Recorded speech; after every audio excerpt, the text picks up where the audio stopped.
Hi, I'm Austin Schmidt and I work as a hospital staffing surveyor in Oregon Health Authority's Hospital Staffing Program.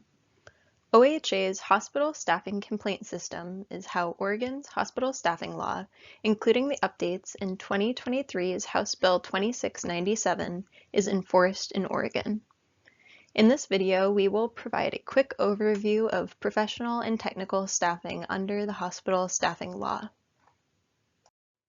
The statutory definition of professional staff is professional workers as defined in a collective bargaining agreement, or, if no collective bargaining agreement exists, by the Chief Executive Officer of the hospital or the Chief Executive Officer's designee, consistent with National Labor Relations Board regulations. Oregon Revised Statute 441.760, subsection 11.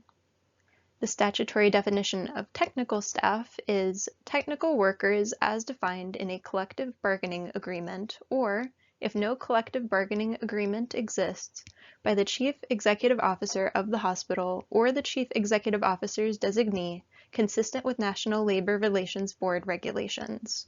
Oregon Revised Statute 441.760, subsection 15.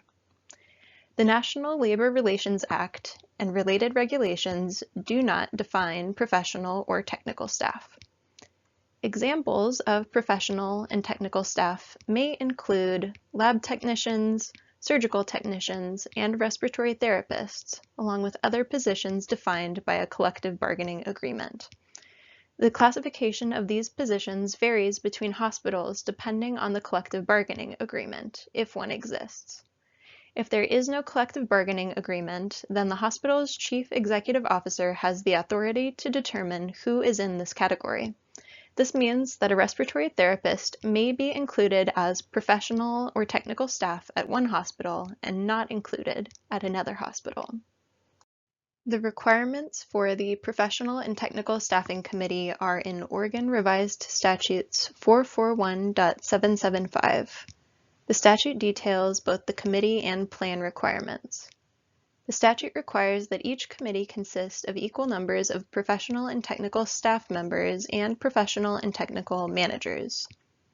The operational requirements for Professional and Technical Staffing Committee member selection reflect that if there are any unions representing professional and technical staff at the hospital, then the union or unions select the Professional and Technical Staff Committee members. If there are no unions, then the professional and technical managers select the professional and technical staff members of the committee. Committee meetings must have a quorum. A quorum is 50% of the members plus one. For example, a professional and technical committee with 12 total members would need 7 members present to meet the quorum requirements. The individuals present can be any combination of professional and technical manager committee members and professional and technical staff committee members. The statute also has an equal voting requirement, which means that regardless of the numbers of professional and technical manager members and professional and technical staff members present at the meeting, only an equal number of manager and non-manager committee members can participate in any vote. For instance, in a committee of 12, a quorum is 7. If there is 1 professional and technical manager member present and 6 professional and technical staff members present, the committee has the necessary quorum to meet. At that meeting, only 1 professional and technical staff member and 1 professional and technical manager member would be allowed to vote because of the equal voting requirement. The Professional and Technical Staffing Committee must meet at least 3 times a year. Only professional and technical staff members and professional and technical managers can be on the Professional and Technical Staffing Committee. Oregon Revised Statute 441.776 states that the Professional and Technical Staffing Committee can be combined with the Nurse Staffing and Service Staffing Committees at a hospital. In this situation, they will conduct joint meetings, yet each will retain its own co-chairs and voting systems. The professional and technical staffing plans cannot be combined with the nurse staffing plans or service staffing plans. Each staff type requires its own plan that must be approved by the committee responsible for that type of staff. When developing professional and technical staffing plans, the committees must consider hospital census, location of patients, patient types and acuity, national standards, if any, the size of the hospital and square footage, ensuring patient access to care, and feedback received during committee meetings from staff. OHA can only enforce professional and technical staffing plans that reflect required staffing. The language used in the plan to reflect staffing is crucial.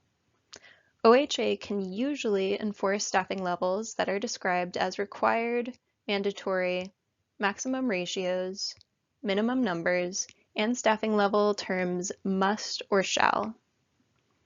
Staffing levels described as recommended, ideal, core, target, allowed staffing, or those that suggest may or are labeled as guidelines may not be enforceable.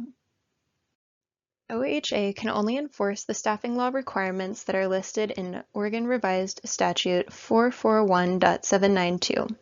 The specific violations related to professional and technical staffing that OHA is authorized to investigate are failure to establish a professional and technical staffing committee, failure to create or adopt a staffing plan, failure to comply with the staffing level in a professional and technical staffing plan when the failure is not a permitted deviation, failure to release professional or technical staff members that are part of the staffing committee to attend a staffing committee meeting.